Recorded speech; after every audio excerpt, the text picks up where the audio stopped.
नमस्कार, अजय द्विवेदी। बात नेपाल की। नेपाल में पिछले 4 दिनों का जो माहौल है, ये माहौल क्यों हुआ क्रिएट, इसके पीछे क्या वजहें रहीं। पिछले 2 एपिसोड में मैंने आप सबको बहुत कुछ बताने की कोशिश की है, लेकिन जैसा कि मैंने आपसे वादा किया था, आज हम बात करेंगे बनारस हिंदू विश्वविद्यालय के सेवानिवृत्त प्रोफेसर दीपक मलिक साहब से। दीपक मलिक साहब का नेपाल की सियासत से, नेपाल में लोकतंत्र बहाली को लेकर के काफ़ी उनका योगदान रहा है। अपने विचारों के माध्यम से वहाँ के लोकतंत्र प्रेमियों को से मशविरा करके इस तरह से उन्होंने अपनी लोकतंत्र के लिए क्या कुछ किया जा सकता है, राजशाही को किस तरह से हटा करके जनतंत्र की बहाली हो सकती है, इस पर काफ़ी काम किया है। ऐसे में जो 4 दिन तक वहाँ अभी कुछ हुआ, ये क्यों हुआ, जैसा मैंने कहा, और लोकतंत्र वहाँ बहाल तो हुआ, लेकिन 17 सालों में 14 प्रधानमंत्री बदले गए। और जो आरोप उन जन छात्रों का रहा है, युवाओं का, किशोरों का, भ्रष्टाचार का, नेताओं, गद्दी नशीन नेताओं के वालिद तो अपने सत्ता के मद में इतने चूर रहे कि उनके बेटों ने क्या कुछ किया। अय्यासी का आलम, सोशल मीडिया, तमाम सारी चीज़ें हैं।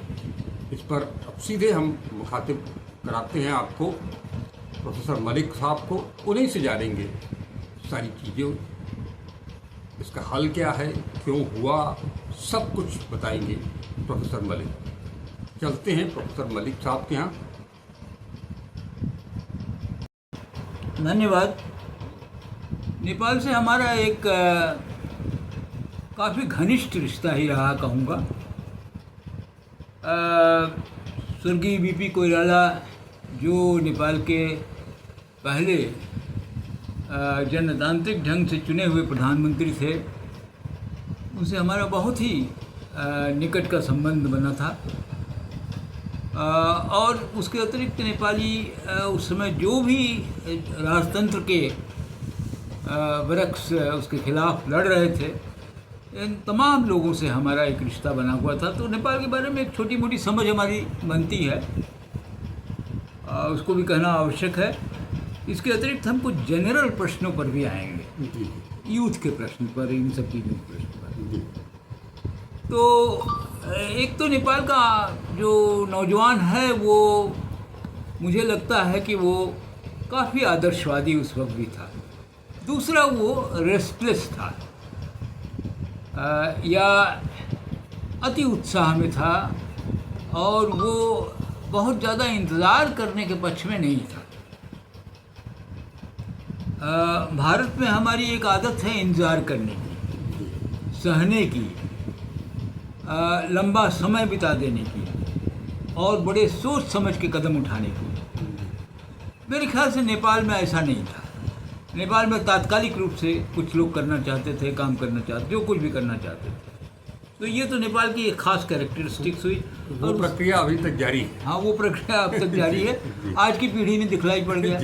18 से 25 के बीच में जो नौजवान हैं, वो इकट्ठा हुए और उन्होंने किया ये सब।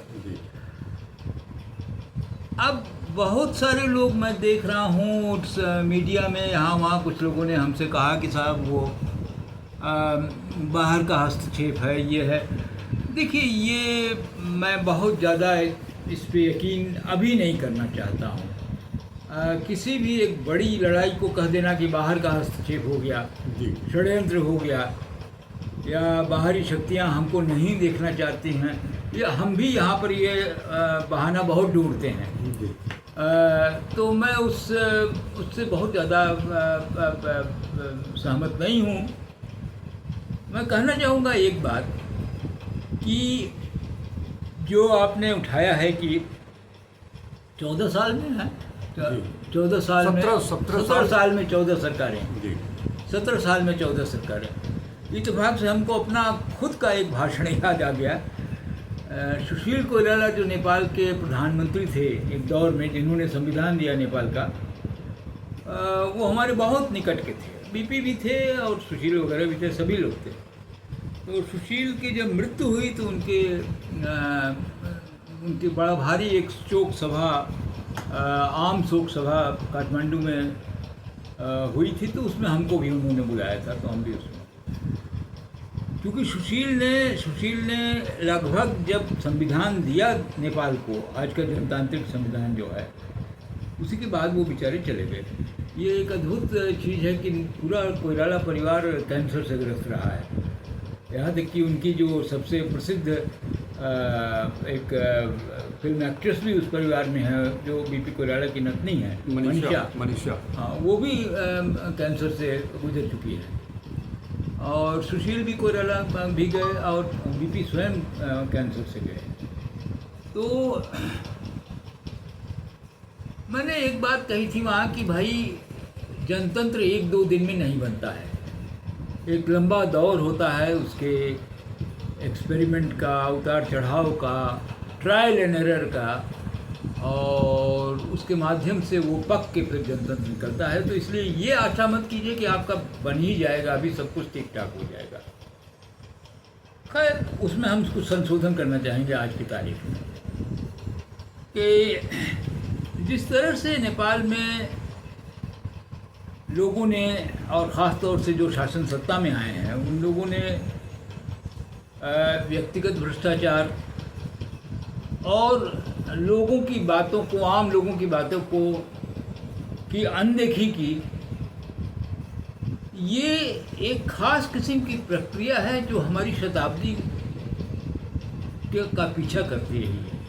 ये जनतंत्र में एक ख़ास किस्म का टेक्निक ले लिया गया है कि आप जनतंत्र में चुनाव जीत कर आइए और उसके बाद आप कुछ ठीक ठाक कामों में नहीं भी लिप्त रहेंगे तो उसके लिए 50 बहाने ढूंढ के आप कह सकते हैं कि भाई बाहर का हस्तक्षेप है, बाहर की शक्तियाँ हमको नहीं देखना चाहती, हम तो विकास कर रहे थे और विकास पर रोड़ा लगा रही हैं, वगैरह वगैरह कर आके ये करें।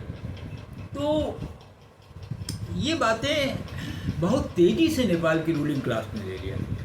यहाँ तक कि जो कम्युनिस्ट कहे जाते थे, जिनसे आशा थी कि वो एक समाजवादी समाज, एक शुद्ध समाज, एक बेहतर समाज बनाएंगे आम आदमी के लिए, व्यवहार में तो बहुत ही भ्रष्ट निकले। केपी ओली जो अभी प्रधानमंत्री थे, वो एमआलए के लीडर थे, एकीकृत मार्क्सिस्ट लेनिनिस्ट पार्टी के। लेकिन मैं नेपाल चूँकि जाता आता रहा हूँ, अभी 1 महीने पहले ही गया था, तो सारे टैक्सी ड्राइवर से सब लोगों ने कहा कि उससे ज़्यादा बेईमान और चोर आदमी कोई हो नहीं सकता है। तो देखिए, ये भ्रष्टाचार जो है एक रूलिंग क्लास का एक, जिसे कहते हैं, एक शगल बन गया था। जी हाँ, और जब आप भ्रष्टाचार करेंगे तो कुछ लोग उसकी शिकायत भी करेंगे, कुछ लोग बोलेंगे। दूसरी बात ये है कि इनइक्वालिटी, ये जो असमानता है, और जो बड़े पदों पर रहे राजनीतिज्ञों, अफसरों, पूंजीपतियों के अगली पीढ़ी है, संतान है, उनकी जो जीवन शैली है, उस जीवन शैली से आम विद्यार्थियों का, आम जनता का, आम नौजवानों का गुस्सा होना भी बहुत स्वाभाविक है। गुस्सा वहाँ ज़्यादा है, हमारी अपेक्षा ज़्यादा है। जी, हम तो चाहेंगे कि हमारे यहाँ भी ये गुस्सा हो लोगों को, तो शायद समाज जल्दी सुधर जाए हमारे यहाँ। लेकिन वहाँ पर ये तेज़ी से ये गुस्सा उभरा, और जिसका परिणाम ये हुआ, इस तरह से बातें आई। नेपाल में देखिए, संसाधन बहुत ज़्यादा नहीं है, टूरिज़्म के ऊपर आधारित देश है। मधेश जिसे कहते हैं, तराई, वहाँ पर कुछ एग्रीकल्चर का काम होता है, बस खाने पीने का अभाव नहीं हो पाएगा, इसलिए मधेश के लोग खेती बाड़ी करते हैं और उसके आधार पर नेपाल जीता है। और मधेश के लोग ज़्यादातर हिंदी भाषी हैं, और लगभग उत्तर प्रदेश, बिहार के ही एक किनारे के आदमी के तौर पर देखे जा सकते हैं। वही जातियाँ हैं, वही संरचनाएँ हैं, वही तरह के लोग हैं, उसी कोई बहुत भिन्न नहीं है। पहाड़ के ऊपर फिर भिन्नता आती है, काठमांडू वैली से और उसके आगे। दूसरी बात जो ये है कि ये यूथ का रिवोल्ट है क्या, ये मैं कुछ दार्शनिक प्रश्नों पर भी आना चाहता हूँ। एक ज़माना था जिसमें हम लोग भी स्टूडेंट मूवमेंट के ही एक तौर से उत्पाद हैं, उसके प्रोडक्ट हैं। फ्रांस में, जर्मनी में 69-70 में बहुत बड़े स्टूडेंट मूवमेंट हुए। उसमें वहाँ के फ्रांस के बहुत ही बहुत प्रसिद्ध, फ्रांस के ही नहीं बल्कि पूरे यूरोप के सबसे प्रसिद्ध राष्ट्रपति थे de Gaulle, जो जनरल थे सेकेंड वर्ल्ड वार में, जिन्होंने जर्मनों के खिलाफ बहुत बहादुरी की लड़ाई लड़ी थी। और वही उनका एक प्लस पॉइंट था, एक मजबूत पॉइंट था, जिसकी वजह से वो फ्रांस के प्रेसिडेंट बने और अच्छे शासक भी बने। उनको इस्तीफा देना पड़ा था। ये बातें उस वक्त हुई, लेकिन वो कौन सा ज़माना था यूरोप में? वो ज़माना था जिसमें यूरोप समृद्धि के दौर से गुजर रहा था, और जो नौजवान इनकलाब कर रहे थे, जो पलटना चाहते थे, वो एक रूमानी समाजवाद, एक रूमानी इनकलाब के ख्याल में थे, बहुत प्रैक्टिकल नहीं थे। और इसीलिए वो दौर जो है बहुत तेज़ी से ख़त्म हुआ, और जब दोबारा जो दूसरा दौर आया तो वो बहुत ज़्यादा प्रैक्टिकल दौर था। लेकिन सर वहाँ तो फ्रांस में आज के समाचार पत्रों में है कि वहाँ फिर से कुछ आंदोलन शुरू हो गया। बिल्कुल सही आप कह रहे हैं। तो हमारा ये कहना है कि वो एक समृद्धि के दौर का आंदोलन था, और अब जो आंदोलन आ रहे हैं वो दूसरे दौर का है। इस बीच में वो एक रोमांटिक आंदोलन था, एक यूटोपियन आंदोलन था। खैर वो बहुत ज़्यादा लंबा नहीं चलता, वो उसकी समझ हम लोगों को भी थी, हम जानते भी थे। तो लेकिन उसके बाद जिस तरह से पश्चिमी दुनिया में पूंजीवाद ने अपना पैंतरा बदला, उसके तहत असमानता, बेरोजगारी, ये दो चीज़ बहुत साफ तरीके से उभर आई। आज जो नेपाल में हुआ, चाहे फ्रांस में हो रहा है, मैं उसके पीछे तात्कालिक कारणों को नहीं खोज रहा हूँ। मैं कह रहा हूँ कि ये जो असमानता बनी है, बहुत जम के, बहुत बड़ी असमानता, जो आज की उपज है, जो उस समय नहीं थी, पहले नहीं थी इतनी असमानता, और बेरोजगारी और निराशा थी कि क्या रास्ता है इसके। निराशा इसलिए कि भाई हम चाहते थे कि जनतंत्र हो, हमारे प्रतिनिधि जाएं, हमारी बात करें, और वो हमारी बात करते भी थे। लेकिन जब चुनाव जीते तो उसके बाद उनकी बातें तो वही करते रहे, लेकिन वो पाखंडपूर्ण बातें थी और काम उनका बदल गया। वो पूंजीवाद में हिस्सा लेने लगे, पूरे तौर से पूंजी तंत्र की गुलामी करने लगे और उसी का काम करने लगे। तो ये जो चीज़ें हुई, इसके खिलाफ आज का नौजवान खड़ा हुआ है, और नेपाल का नौजवान भी खड़ा हुआ है। तो निराशा जो इस जनतंत्र से, इस चुने हुए प्रतिनिधियों के माध्यम से, उनके पाखंडपूर्ण व्यवहार से जो उत्पन्न हो रहा है, और जिस ये हालात कोई एक देश की बात नहीं है। ठीक है, नेपाल एक छोटा देश है। नेपाल का, जैसे मैंने कहा कि उनके नौजवान ज़्यादा उत्साही हैं। नेपाल में जैसे हमारे यहाँ गांधी जी एक सत्याग्रह की परंपरा, नॉन वायलेंस, अहिंसा की परंपरा थी। वो अहिंसा की परंपरा नेपाल में नहीं है, हिंसा की परंपरा है। बड़ी तेज़ी में हिंसा करते हैं वो। तो ये सारी चीज़ें होने की वजह से बहुत तेज़ी से घटनाएं हो गई। एकदम से जला दिया उन्होंने, संसद को जला दिया, सुप्रीम कोर्ट के जला, सब कुछ जला दिया, सब कुछ जला दिया, सब जला दिया। हम मंत्रियों को दौड़ा करके क्या उनके घरों में घुस करके, अब जैसा आ रहा है कि पूर्व प्रधानमंत्री के घर में घुस करके उनको भी पीटा, उनकी पत्नी को भी पीटा। या। तो ये नेपाली कैरेक्टर है। ये Nepali character, by the way वो हिंदुस्तानी कैरेक्टर उतना नहीं है। जी हैं? तो ये जो चीज़ें हुई, लेकिन हमको एक कॉमन पॉइंट खोजना चाहिए। हम ये नहीं कहते हैं कि केवल नेपाल में हो रहा है, ये घटना कहीं भी दुनिया में हो सकती है, और इस तरह की बातें हो रही हैं दुनिया में। अब हमारे बगल में बांग्लादेश का वही हाल है, हाँ, श्रीलंका का वही हाल है, वही है, आप इंडोनेशिया का वही हाल है। बिल्कुल जी। तो बहुत देर नहीं होगी, हो सकता है कि हिंदुस्तान में भी वही हाल आ जाए। आज नहीं, कल नहीं, परसों। लोग डरे हुए तो हैं। डरे हुए हैं डरे हुए हैं। जी।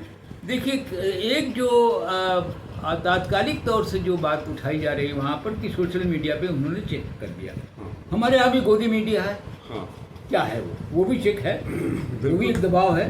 तो वो तो पूरी तरफ से कब्जा ही है। कब्जा और है। उसके अलावा सर जो सोशल मीडिया है हाँ। की बात, वहाँ जो हाँ। बैन, जिस तरह से बैन लगाया गया, जी। हमारे यहाँ भी तो ब्रॉडकास्ट बिल ले आने की पूरी तैयारी थी। हाँ हाँ हाँ, बिल्कुल बिल्कुल। और तो ये मैं जो कह रहा हूँ कि जो बातें वहाँ जिस बात पे तात्कालिक वो हुआ है, एक तो जनतंत्र के लिए मीडिया जो है एक बहुत महत्वपूर्ण चीज़ है, और ईमानदारी की मीडिया जी। है।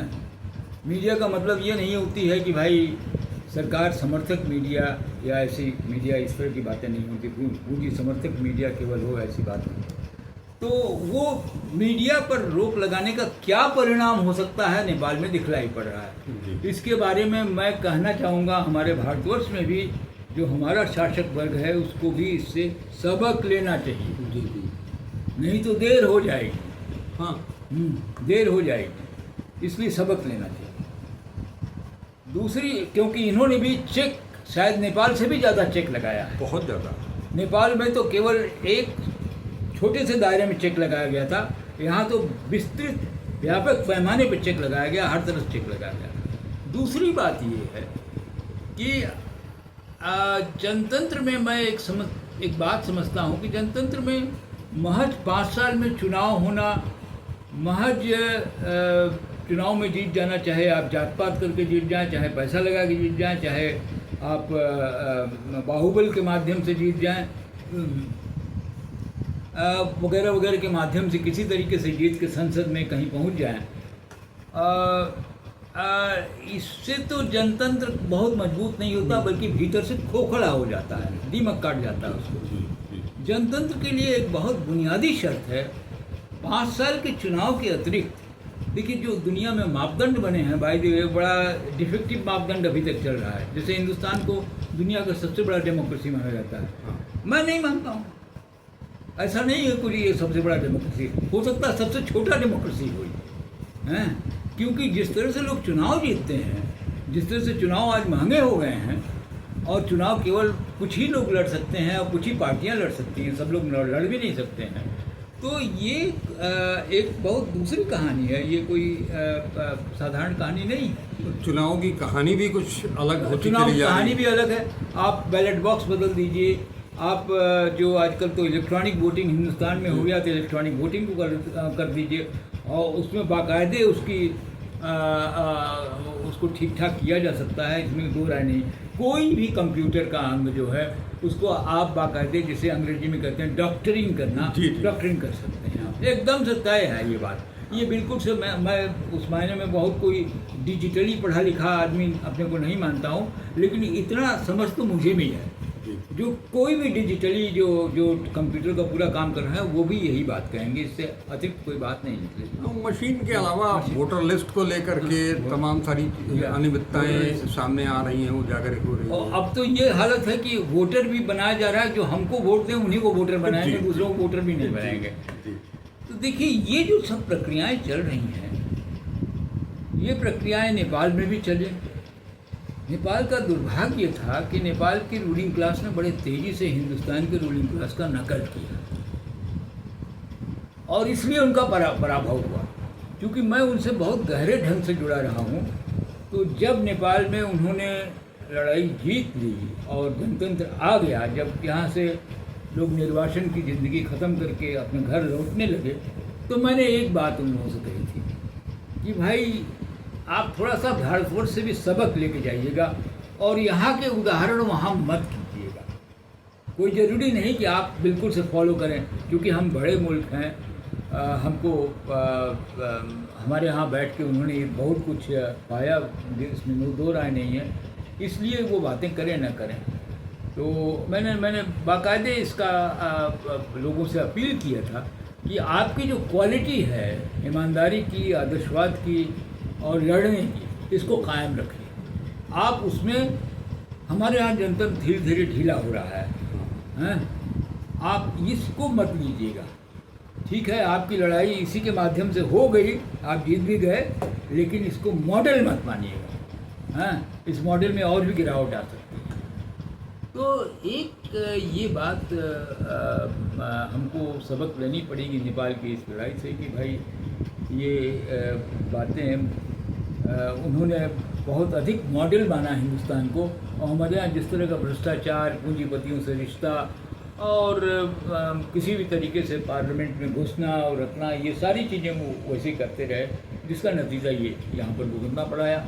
और पाखंड सबसे बड़ी चीज़। अब आप सोचिए कि केपी ओली एक मार्क्सिस्ट पार्टी के अध्यक्ष थे, कितना बड़ा पाखंड था उनके अंदर। वो उनका मार्क्सवाद से, समाजवाद से कुछ लेना देना नहीं था, केवल वो पैसा बनाए। और उनको बड़ी बीमार आदमी हैं वो, और शायद उनको किडनी ट्रांसप्लांट हो गया है, कई बार वो हुआ है। वो पावर के बाहर रहेंगे तो बहुत ज़्यादा दिन शायद नहीं रह सकते हैं, या रह भी जाए तो कोई बात नहीं, ईश्वर करे कि वो रहें, कोई बात नहीं। लेकिन ये है कि वो एक बीमार आदमी है, और बीमार आदमी के बावजूद वो पावर में चिपके रहना चाहते थे, क्योंकि उनको बड़ा फ़ायदा मिल रहा था उससे।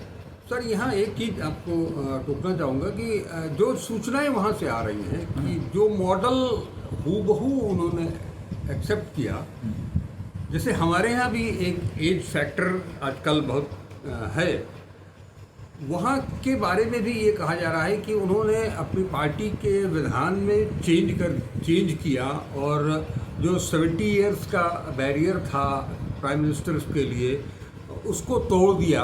उन्होंने ही बनाया, उन्होंने ही तोड़ा। और इससे अलग यूथ विंग में अगर कोई पदाधिकारी बनना चाहता है तो उसके लिए एज लिमिट बना दी। इससे भी लड़कों के, युवाओं के बीच में एक रहा, जो हमारा मौका हमसे छीना जा रहा है। आप 80 साल तक बैठ करके प्राइम मिनिस्टर हो सकते हैं, हम 40 साल में यूथ विंग के कोई पदाधिकारी नहीं बन सकते हैं। ये भी फैक्टर रहा। आपकी बात सही है, बिल्कुल सही, मैं पूरी तौर से सहमत हूँ आपकी बात से। एक चीज़ मैं जो बात कर रहा था उसे कंप्लीट कर लूँ। जनतंत्र के लिए दो चीज़ें बड़ी आवश्यक होती हैं। जैसा मैंने कहा कि केवल चुनाव 5 साल में करा लेना, केवल चुनाव करा लेना, किसी भी तरीके से जिसमें जात पात ये वो करके पैसा करा करके हम घुस जाएं उसके अंदर, ये पर्याप्त नहीं है। पॉलिटिकल कॉन्शसनेस बिल्ड करना जनता में।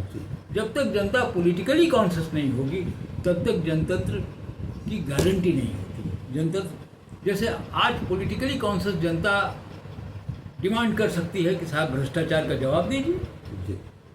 आप अगर चुनाव में इधर उधर करते हैं तो उसका जवाब दीजिए आप, और हटिए आप यहाँ से। अगर आप गलत कर रहे हैं, पाखंड कर रहे हैं, तो आपको अधिकार नहीं है, नैतिक अधिकार नहीं है। जैसे मैंने एक बात जो हमारे हिंदुस्तान में रहा है, जिसके लिए उन्होंने भी मैंने सबको उदाहरण लेना चाहिए उसका। एक ज़माने में रेलवे एक्सीडेंट हुआ, वो लाल बहादुर शास्त्री ने इस्तीफा दे दिया। आज हजारों एक्सीडेंट होते रहते हैं, रेलवे मंत्री का कुछ लेना देना नहीं। यहाँ तक कि कभी इसको बोलते भी नहीं है कि हम इस्तीफा देंगे। ये कम से कम ये तो बात तय है कि भाई इस्तीफा देंगे तो उनका इस्तीफा अस्वीकार हो जाएगा। प्रधानमंत्री कोई कहेंगे कि साहब नहीं रहिए आप ये, लेकिन उतना भी नहीं करते। इसका मतलब, और मैंने एक राजनाथ सिंह का भी एक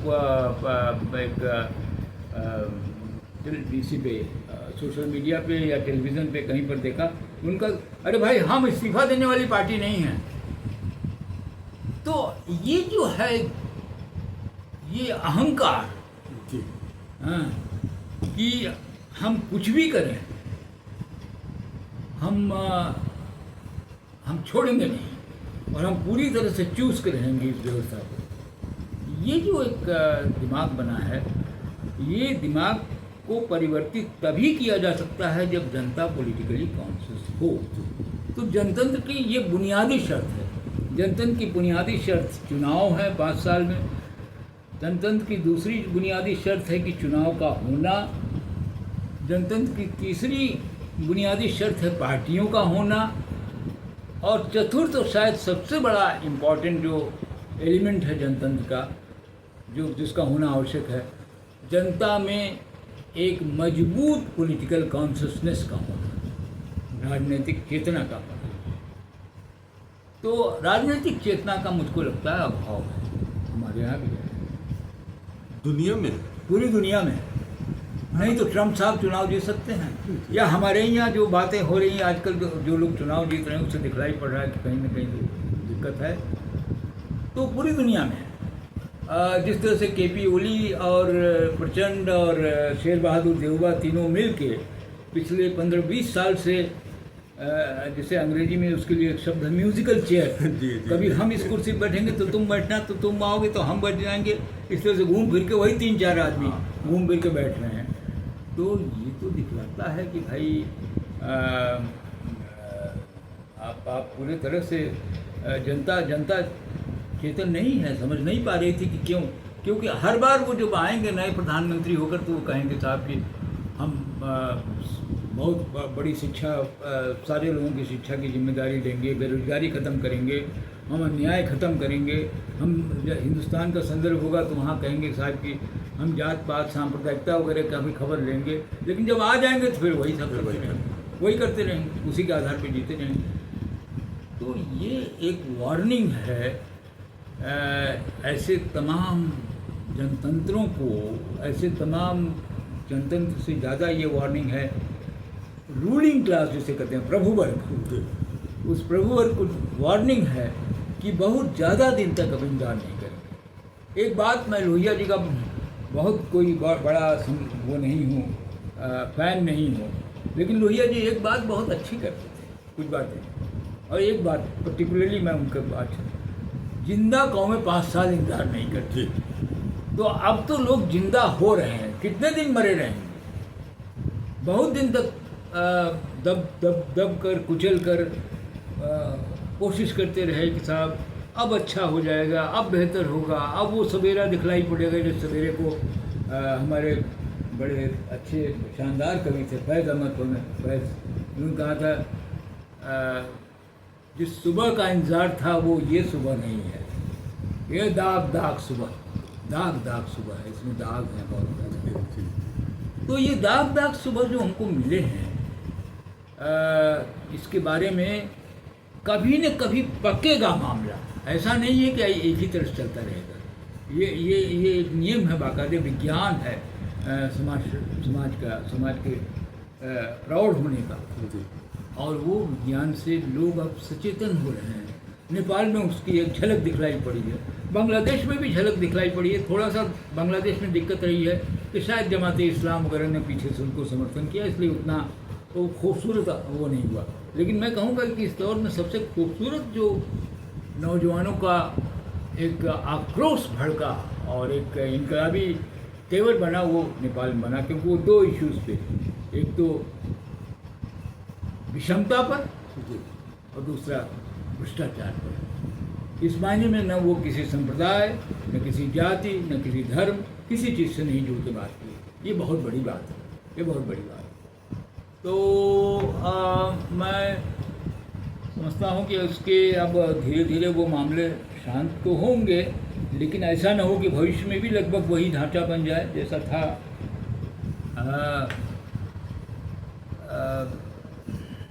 सुनते हैं कि वहाँ पर इसकी दौड़ हो रही है कि कोई जो राजनीति में ईमानदारी से या ठीक ठाक एक जिनका रिकॉर्ड रहा हो उनको ला के रखा जाए, हो एक इंटरिम प्राइम मिनिस्टर बना के शासन चलाने का एक शुरुआत की जाए, बाद में चुनाव वो करवाएंगे।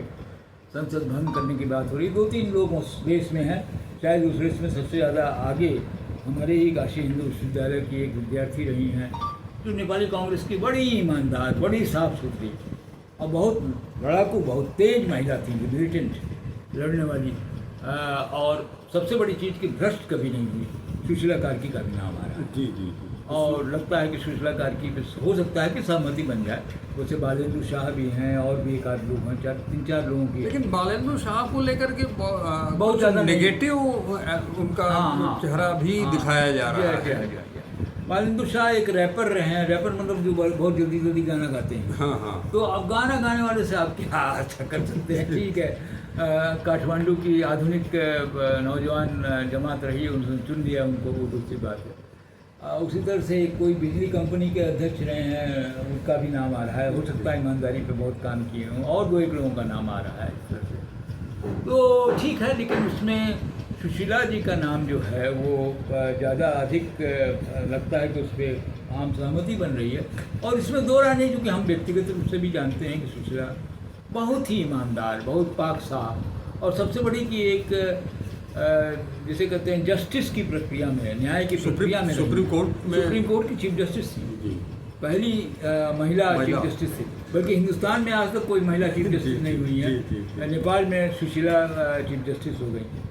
तो ये एक बहुत अच्छी शुरुआत हुई, और मैं समझता हूँ कि सुशीला में वो सामर्थ्य है, सुशीला कार्की में वो सामर्थ्य है कि शायद वो नेपाल को आगे, क्योंकि सुशीला ने दोनों दुनिया देखी है।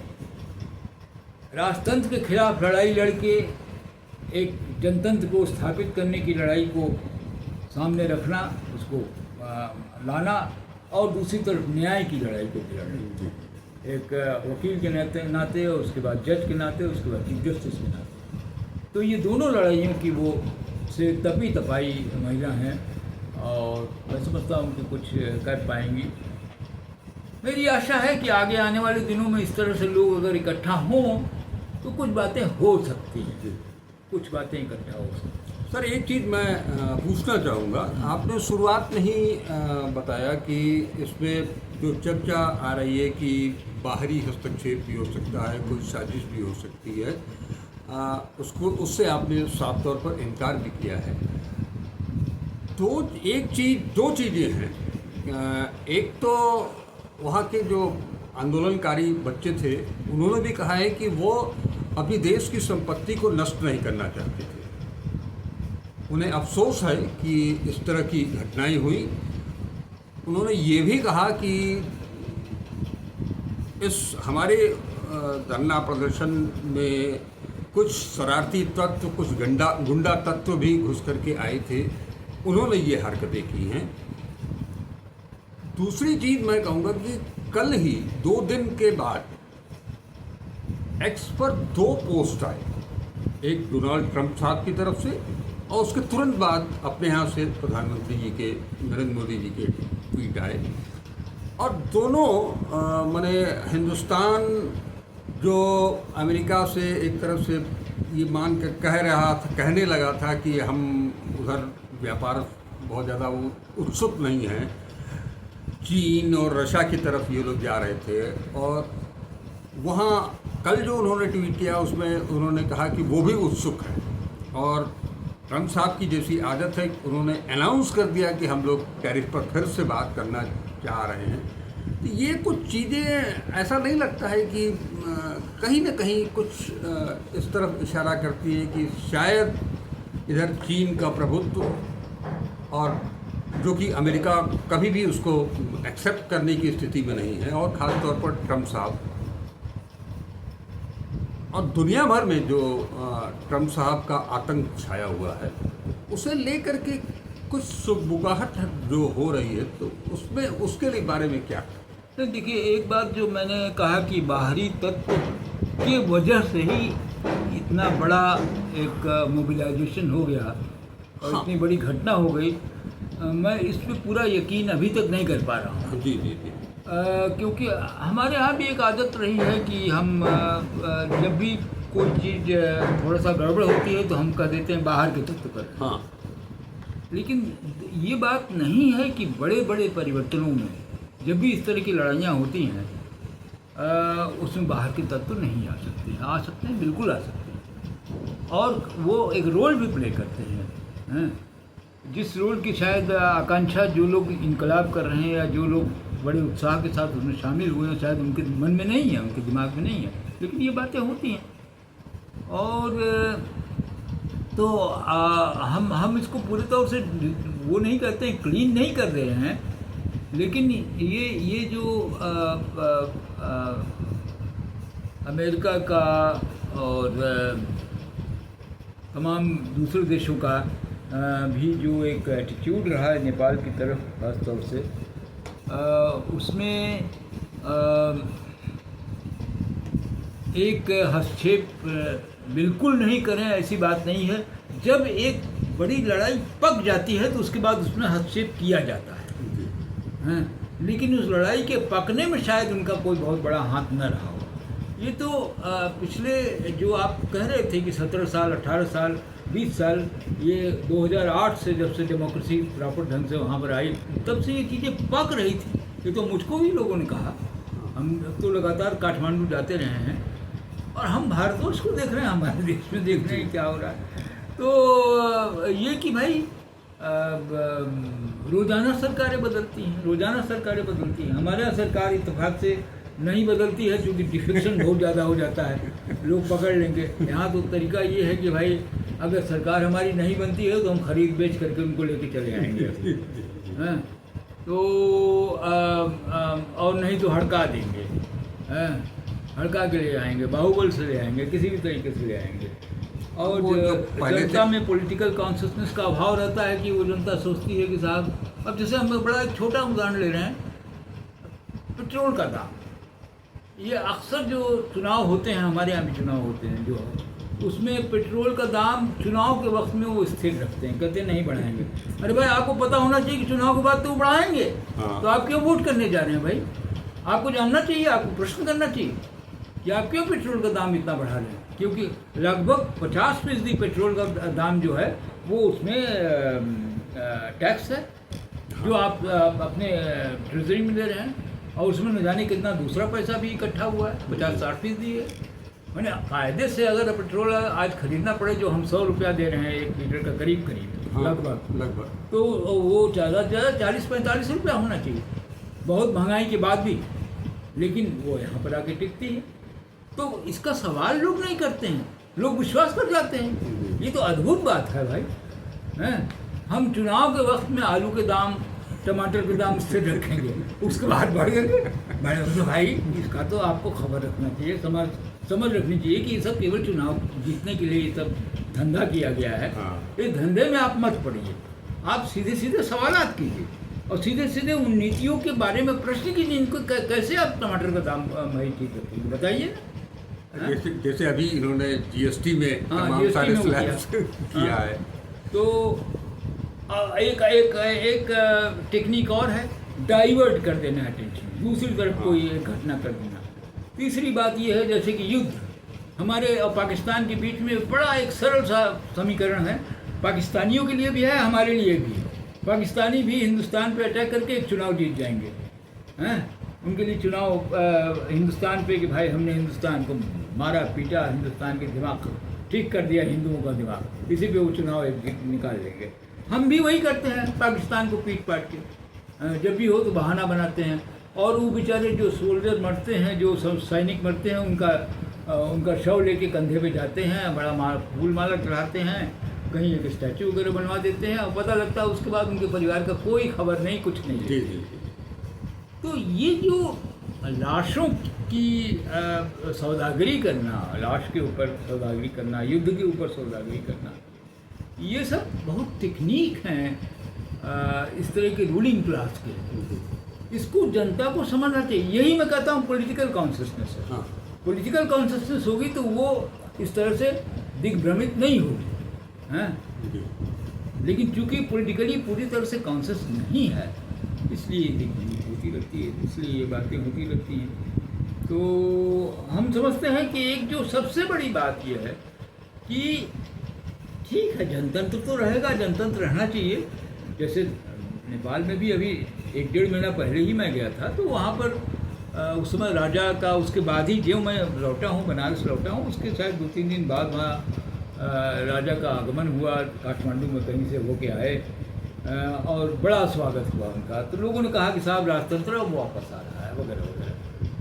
तो भाई ये जो बात है कि इस तरह से जनतंत्र तो ख़त्म नहीं हो जाएगा। हमने भी कहा कि जनतंत्र ऐसे ख़त्म नहीं हो जाएगा। वहाँ के पूर्व प्रेसिडेंट से भी हमारी बात हो रही थी, जो बीपी कोइराला के व्यक्तिगत चिकित्सक भी थे और बाद नेपाल के पहले प्रेसिडेंट चुने गए थे। तो सब लोगों ने कहा कि इतना जल्दी तो जनतंत्र नहीं ख़त्म हो जाएगा, वो हमारी बात की तायीद की उन्होंने। तो ये जो जनतंत्र है ये ख़त्म तो नहीं हो जाएगा, और जनतंत्र का कोई दूसरा विकल्प भी नहीं है।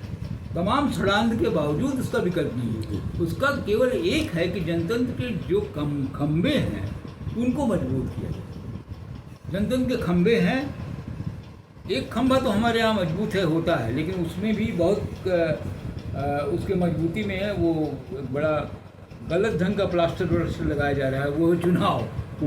हाँ, चुनाव में अपना ही वोटर बनाया जा रहा है, अपने पार्टी को जितवाने के लिए ही लोगों को वोटर बनाया जा रहा है, वो भी एक बहुत गलत बात। तो वो जनतंत्र नहीं हुआ, वो पूरे तौर से डिक्टेटरशिप हुई और कुछ नहीं हुआ। वो सिंपल शब्दों में वो डिक्टेटरशिप है, जनतंत्र की हत्या है। तो वो है। दूसरा ये कि चुनाव का होना, चुनाव ही बंद कर देना, जिसकी चर्चा मैंने की थी कि इंदिरा जी ने 77 में तमाम परिस्थितियों के बावजूद उन्होंने इसको थोड़ा बहुत, उनको ऐलान भी रहा होगा कि हम चुनाव हार भी सकते हैं, कांग्रेस पार्टी कम नंबर पे आएगी, कम से कम इतना तो ऐलान रहा ही होगा, फिर भी उन्होंने चुनाव पूछा, इमरजेंसी भी विड्रॉ की। तो एक विश्वास हुआ, एक जनतंत्र पर कहीं कहीं एक होना चाहिए, एक मूल्यबोध होना चाहिए। जनतंत्र एक मूल्यबोध बनाने की एक पूरी प्रक्रिया है। जैसे समाज में हम बिना कुछ मूल्यबोध के समाज को स्थिर और चला नहीं सकते हैं, जनतंत्र को भी कुछ जनतंत्र के मूल्यबोध को अगर हम नहीं लेंगे तो जनतंत्र चला नहीं सकते। और तीसरी बात पॉलिटिकल पार्टीज़ का, पॉलिटिकल पार्टीज़ में आपने बिल्कुल सही सवाल उठाया। पॉलिटिकल पार्टीज़ के अंदर जनतंत्र होना चाहिए। हमारी पॉलिटिकल पार्टीज़ के अंदर जनतंत्र बहुत कम है, ज़्यादातर पार्टी के बीच में कोई जनतंत्र है ही नहीं लगभग, हैं। तो ये जनतंत्र होना चाहिए उसमें।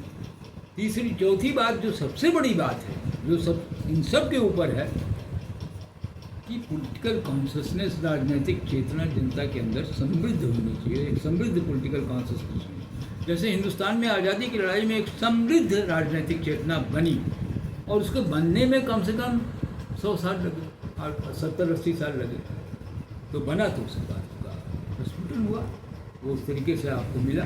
जैसे पाकिस्तान आज़ादी की लड़ाई से पाकिस्तान नहीं बना, पाकिस्तान सांप्रदायिकता की लड़ाई से पाकिस्तान बना, तो इसीलिए पाकिस्तान बराबर अस्थिर रहा है।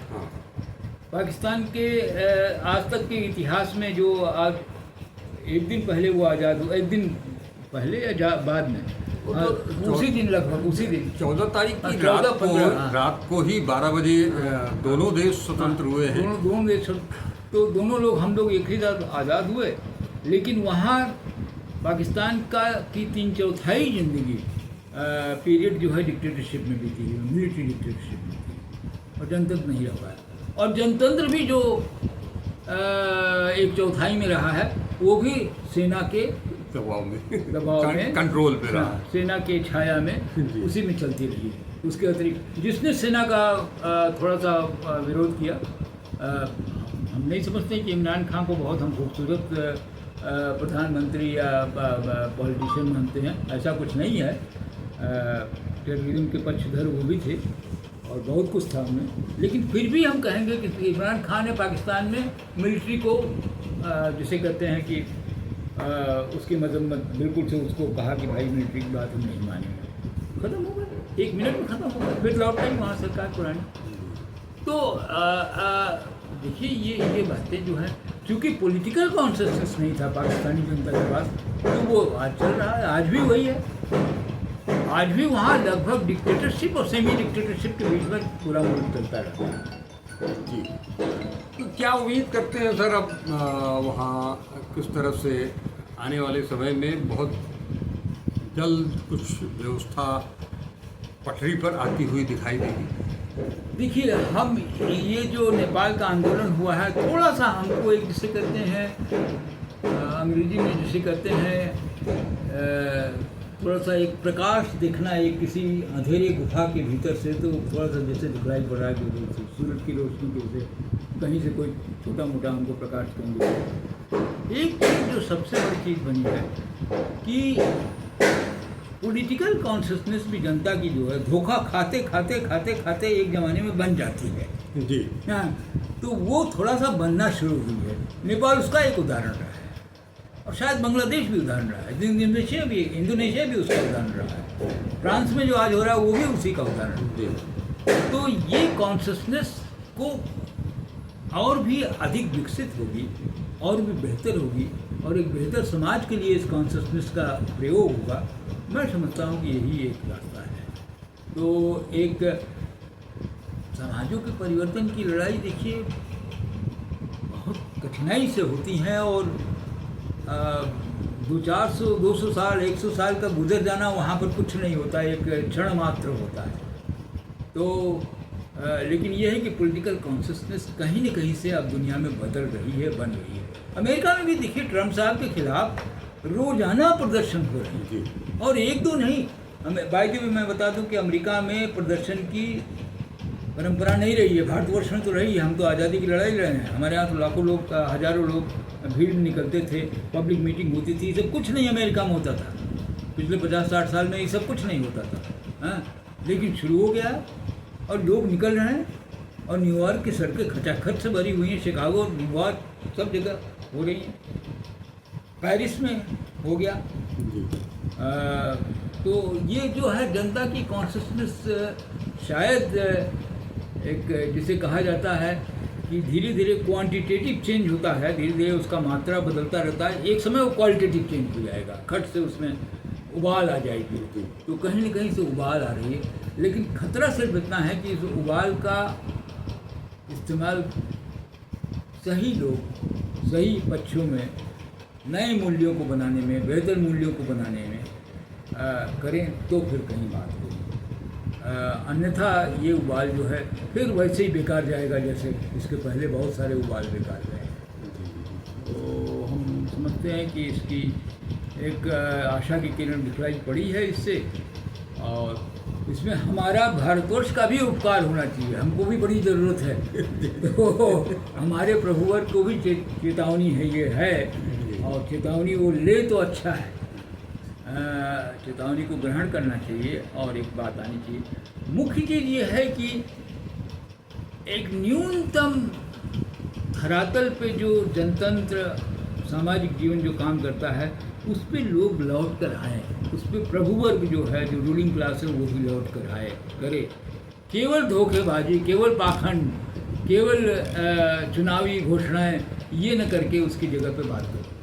और दूसरी बात ये है, जो पूंजीवाद का नया चेहरा आया है, जो विषमता बहुत बुरी तरह से ला रहा है, प्रॉफिट मैक्सिमाइजेशन जिसका एकमात्र लक्ष्य है, उससे भी जनता को निजात पाना होगा, उसके बारे में भी उसकी समझ बने, और उसके बारे में भी वो कमर कसे लड़ाई लड़ने के लिए। ये जो पूंजीवाद पिछले 25, 30, 40 साल से बना है, फ्रीडमैनियन इकोनॉमिक्स, ये कहीं न कहीं रुकना चाहिए, इसके बारे में भी जनता को। बहुत बहुत शुक्रिया सर, आपने बहुत सारी चीज़ें बताई। नेपाल का जो माइंडसेट है उसके बारे में भी बताया, युवाओं के बीच में भारत से उसकी तुलना भी की, दुनिया में जो चीज़ें आ रही हैं उनके बारे में आपने बताया, और एक उम्मीद की किरण के रूप में इस आंदोलन को आपने देखा। हम आज इस चर्चा को यहीं पर विराम देते हैं, और उम्मीद करते हैं कि कुछ सकारात्मक चीज़ें नेपाल में ही नहीं बल्कि पूरी दुनिया में आएंगी।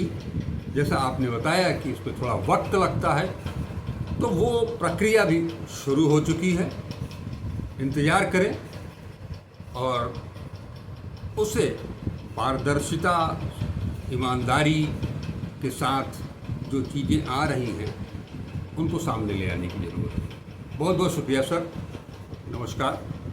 अजय चतुर्वेदी।